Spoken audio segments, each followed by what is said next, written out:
One man, riding out of the frozen steppes of Central Asia, built the largest connected land empire the world has ever seen.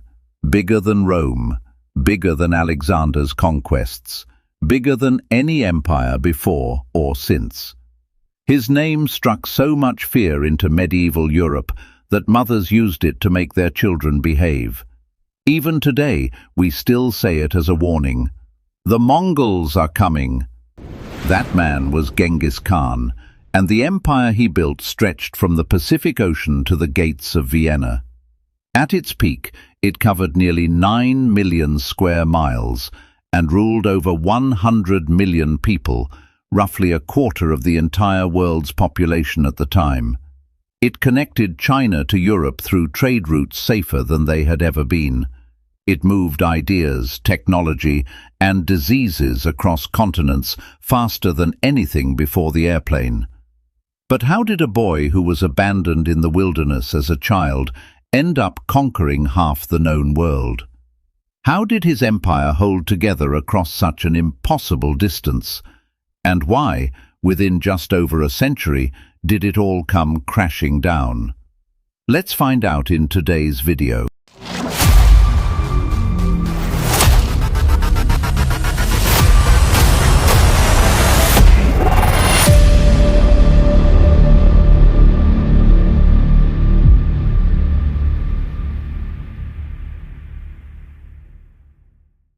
The story of the Mongol Empire doesn't start with a king.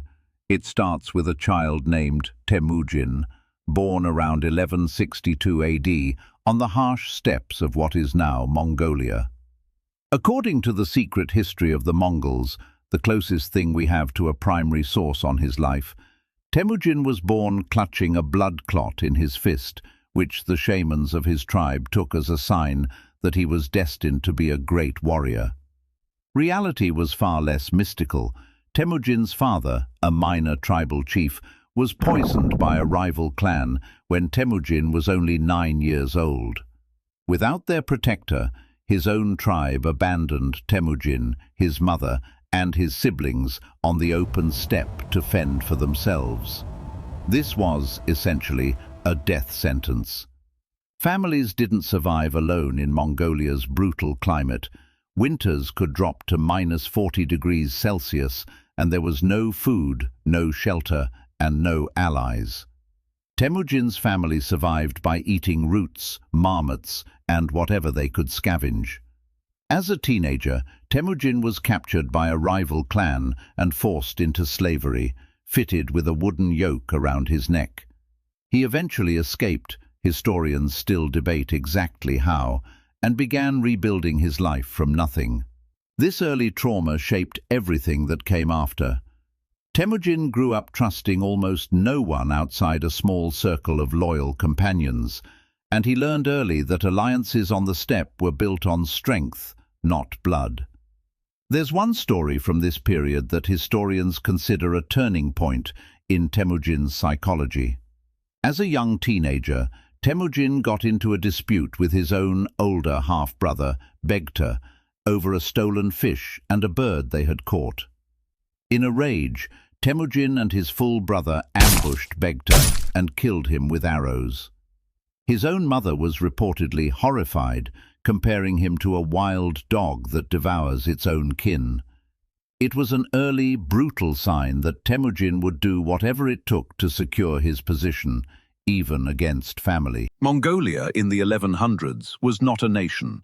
It was a patchwork of constantly warring tribes, the Merkits, the Tatars, the Naimans, the Keraites, each raiding the others for livestock, women, and territory. No one had ever managed to unite them. Temujin started small. He formed alliances, avenged his father's death, and rescued his kidnapped wife, Borte, from the Merkits who had taken her. Slowly, his reputation as a fair and effective leader grew. Unlike other steppe chiefs, Temujin distributed loot based on merit and loyalty rather than bloodline, a radical idea that attracted warriors from rival clans who felt cheated by their own leadership. One by one, he defeated his rivals. The Tatars, the clan that had poisoned his father, were shown no mercy. Historian Jack Weatherford, in his book Genghis Khan and the Making of the Modern World, notes that Temujin ordered every Tatar male taller than a cart axle to be executed, a chilling early sign of the ruthlessness to come. By 1206 AD, Temujin had defeated or absorbed every rival tribe on the steppe.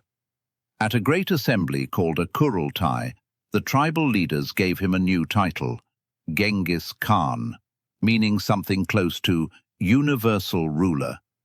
For the first time in history, Mongolia was united under a single leader.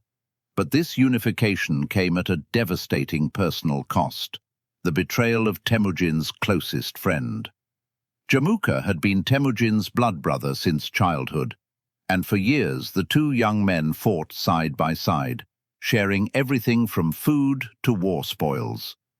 But as Temujin's popularity grew among the common warriors, Jamuka grew jealous and eventually broke away, allying himself with Temujin's rivals in a bid to destroy him. The two former brothers fought each other across multiple battles over more than a decade. When Jamuka was finally captured after his own men betrayed him, Temujin offered to reconcile and spare his life, according to the secret history of the Mongols. Jamuka refused, reportedly saying that two suns could not exist in the same sky, and asked to be executed without shedding his blood, in accordance with steppe tradition, a mark of respect for a fellow noble. Temujin granted the request, and Jamuka was killed by having his back broken. It's one of the most quietly tragic moments in the entire Mongol story. The empire's founder had to personally end the life of the man who had once been like a brother to him. What Genghis Khan built next wasn't just an army.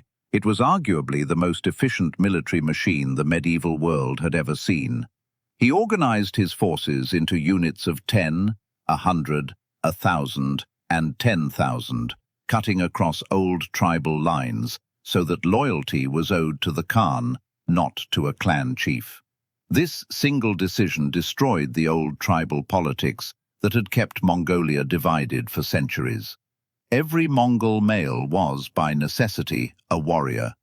Mongol children learned to ride horses almost before they could walk, and their composite bows could fire arrows with more power and accuracy than most European crossbows, from horseback at full gallop. Mongol armies could cover 60 to 100 miles a day, an almost unbelievable pace for the 13th century, because every soldier brought multiple horses and switched between them to keep them fresh. Genghis Khan also introduced strict discipline.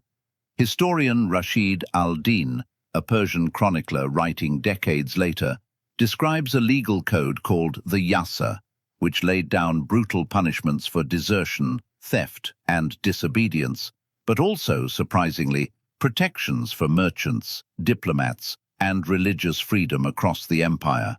Perhaps most remarkably for a 13th century conqueror, Genghis Khan built one of the world's first long-distance messaging networks, a relay system of mounted riders and way stations called the Yam, which allowed messages and officials to cross thousands of miles of empire in days rather than months. This system would later inspire elements of the Pony Express in the United States centuries afterward. With this force assembled, Genghis Khan turned his eyes beyond the steppe. The first major target was the Western Xia kingdom in northern China, conquered by 1209. Next came the Jin dynasty, a much larger and wealthier power. The campaign against the Jin dragged on for over 2 decades, but it introduced the Mongols to something they had never needed before: siege warfare. They captured Chinese engineers and adopted catapults, gunpowder weapons, and siege towers, turning what had been a purely cavalry-based force into one capable of tearing down walled cities. Then, in 1219, came the event that truly announced the Mongols to the wider world: the destruction of the Khwarazmian Empire in modern-day Iran and Central Asia. The story goes that Genghis Khan initially wanted peace and trade with the Khwarazmian Shah. He sent a caravan of merchants and diplomats to open relations. Instead, the governor of the border city of Otrar had the entire caravan, reportedly around 450 merchants, executed and their goods seized, accusing them of spying. Genghis Khan sent envoys demanding the governor be handed over for punishment. The Shah refused and executed the envoys too. This was, without exaggeration, one of the worst diplomatic mistakes in recorded history. Genghis Khan responded with total annihilation. City after city, Otrar, Bukhara, Samarkand, Urgench, was destroyed. Historian John Mann, in Genghis Khan, Life, Death and Resurrection, cites contemporary estimates suggesting hundreds of thousands were killed across the campaign, though modern historians debate how inflated these medieval numbers really were. Entire irrigation systems that Central Asian civilizations had built over centuries were deliberately destroyed, turning fertile land into desert for generations. The message was brutally clear: resist the Mongols, and you would be erased. Surrender quickly, and you might be spared. This strategy of calculated terror became one of Genghis Khan's most effective psychological weapons. Many cities simply surrendered without a fight once word of Khwarazmia spread. During this campaign, two of Genghis Khan's generals, Jebe and Subutai, were sent on what was supposed to be a limited reconnaissance mission chasing the fleeing Shah. Instead, they ended up leading a 3-year expedition that circled the entire Caspian Sea, defeated a combined Russian and Cuman army at the Battle of the Kalka River in 1223, and returned home having scouted territory that Mongol armies would later conquer, an almost accidental preview of the invasion of Europe still to come. Historians consider this one of the most remarkable cavalry expeditions in military history. Genghis Khan died in 1227, and even his death is wrapped in mystery. Some sources say he died from injuries after falling off his horse. Others claim illness, and some later legends even suggested assassination. Whatever the cause, he was buried in a secret, unmarked location, and according to legend, the soldiers who buried him were killed to protect the secret, and even the river that may have been diverted over his grave was redirected back afterward. To this day, no one has definitively found his tomb. But Genghis Khan's real legacy wasn't just conquest, it was the system he left behind. He divided the empire among his sons and appointed his third son, Ogedei, as the next great Khan. Under Ogedei, the empire didn't just survive its founder's death, it expanded even further. Under Ogedei Khan and his successors, the Mongol war machine turned toward Europe. In 1237, Mongol forces under the brilliant general Subutai invaded Russia, destroying Kiev in 1240 so thoroughly that a visitor years later described finding the city littered with countless skulls and bones. By 1241, Mongol armies had smashed European coalition forces at the Battle of Legnica in Poland and the Battle of Mohi in Hungary, defeating armies of Polish knights, Teutonic knights, and Hungarian forces within days of each other. Europe was in genuine panic.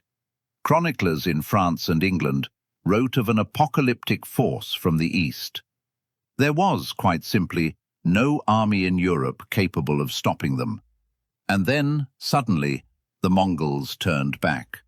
Ogedei Khan had died back in Mongolia, and by Mongol law, all senior commanders, including Batu Khan, who led the European campaign, had to return home for the Kurultai to elect a new great Khan. Historians still debate this moment as one of the great what-ifs of history. Had Ogedei not died when he did, Western Europe may well have faced the same fate as Baghdad or Kiev. Under Genghis Khan's grandson, Kublai Khan, the empire reached its administrative peak. Kublai completed the conquest of China, founding the Yuan dynasty in 1271 and making Beijing his capital. Under Mongol rule, trade flourished along what we now call the Silk Road, under a period historians call the Pax Mongolica, the Mongol Peace. Merchants, missionaries, and travelers, most famously the Venetian trader Marco Polo, could cross from Europe to China more safely than at almost any other point in pre-modern history. The Mongols, despite their reputation for destruction, were remarkably tolerant rulers. They generally allowed conquered peoples to keep their own religions, laws, and customs, as long as taxes were paid and rebellion was avoided. Kublai Khan's court welcomed Buddhists, Muslims, Christians, and Confucian scholars alike. But Kublai Khan's ambitions eventually ran into their limits. In 1274 and again in 1281, he launched two massive naval invasions of Japan, assembling fleets of reportedly over 4,000 ships and tens of thousands of soldiers, an almost unimaginable logistical effort for the era. Both times, the invasion fleets were devastated by powerful typhoons that the Japanese came to call kamikaze, or divine wind. Contemporary accounts describe entire fleets being smashed against the coastline, with tens of thousands of Mongol and allied soldiers drowning before ever reaching Japanese shores. It remains one of history's most famous examples of a seemingly unstoppable empire meeting a limit it simply could not overcome: nature itself. Kublai Khan also attempted invasions of Vietnam and Java, both of which ended in costly failure, as dense jungle terrain and guerrilla tactics neutralized the very cavalry advantages that had made the Mongols unbeatable on open plains.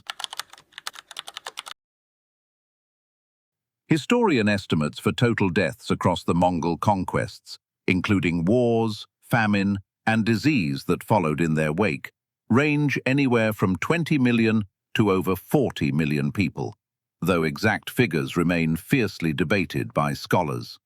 Perhaps the most infamous single atrocity came in 1258, when Genghis Khan's grandson, Hulagu Khan, laid siege to Baghdad, then the intellectual and cultural capital of the Islamic world. When the city fell, the Mongols massacred much of the population. Estimates from contemporary sources range from tens of thousands to several 100,000 deaths, and destroyed the legendary House of Wisdom, one of history's great libraries. Survivors claimed the Tigris River ran black with ink from the thousands of books thrown into it, and red with blood the following day. The Abbasid Caliphate, which had ruled the Islamic world for over 500 years, ended in a single week. The last Abbasid Caliph, al-Mustazim, was captured and executed, but in a manner that reveals just how seriously the Mongols took their own superstitions. According to Mongol custom, spilling royal blood directly onto the earth was considered a curse. So rather than beheading the caliph, Hulagu Khan reportedly had him wrapped in a carpet and trampled to death by horses, allowing the Mongols to execute a king without technically spilling his blood at all. Hulagu's conquest of Baghdad was, ironically, cut short by a family dispute rather than outside resistance.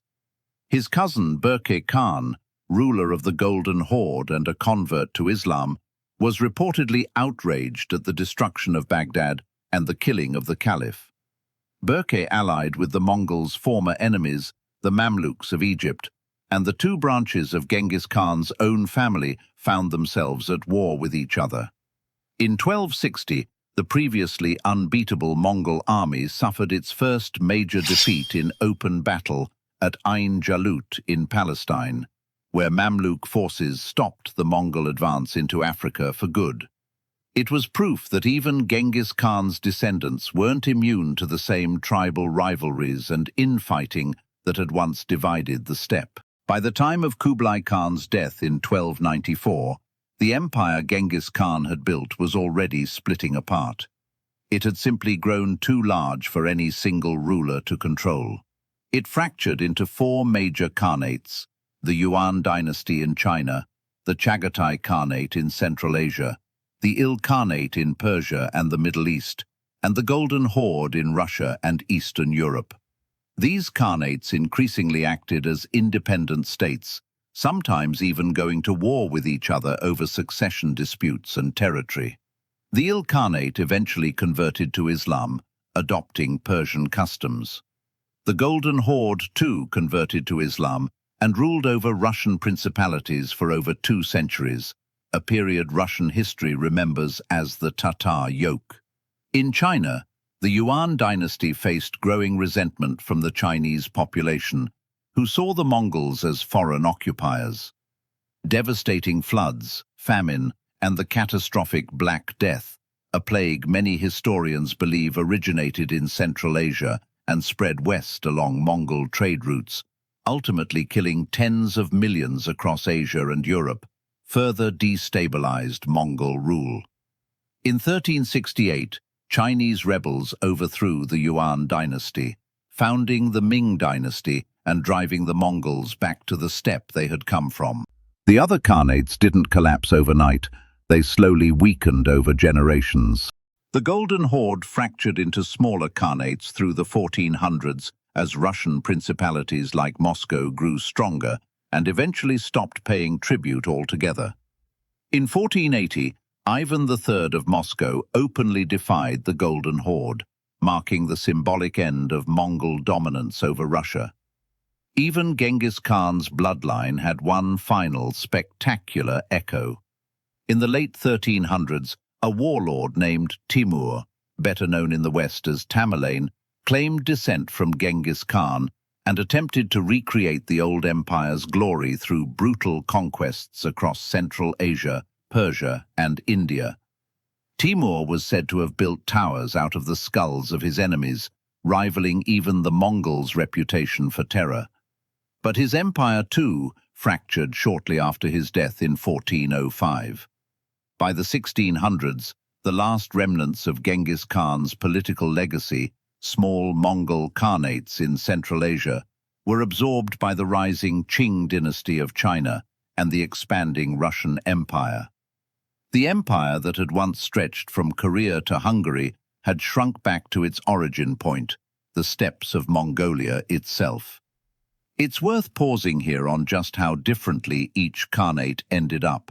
In Persia, the Ilkhanate rulers became patrons of Persian art, architecture, and science, funding some of the era's most advanced observatories and hospitals, a strange final chapter for a dynasty that had begun with the burning of Baghdad. In Russia, the Tatar yoke left a lasting cultural imprint still debated by historians today, with some arguing it delayed Russia's development by centuries, cutting it off from the Renaissance happening in Western Europe, while others argue Moscow actually used Mongol administrative and taxation techniques to build the centralized power that later made it the dominant Russian principality. Today, it's estimated that roughly 16 million men alive worldwide carry a Y chromosome lineage linked to Genghis Khan, according to a widely cited 2003 genetic study, a staggering testament to how far his bloodline and his empire once reached. In Mongolia itself, Genghis Khan is treated less like the brutal warlord Western history often remembers, and more like a founding father. His face appears on the national currency, and a massive 40-meter stainless steel statue of him on horseback now stands on the Mongolian steppe, visible for miles. The trade routes his empire protected helped lay the groundwork for the global exchange of goods, ideas, and even diseases that would shape the modern world. Some historians even argue that the movement of people and goods along Mongol-controlled roads directly contributed to the spread of the Black Death that would go on to kill up to a third of Europe's population in the 14th century. And the sheer scale of what one man, born abandoned on the freezing steppe with nothing, managed to build remains one of history's most extraordinary and most brutal stories. If you enjoyed this video, make sure to like, share, and subscribe. Videos like this take a lot of research and time to make, so your support means a lot to us. And before you go, Let us know in the comments which empire's history you'd like to see covered next. See you soon with another history documentary.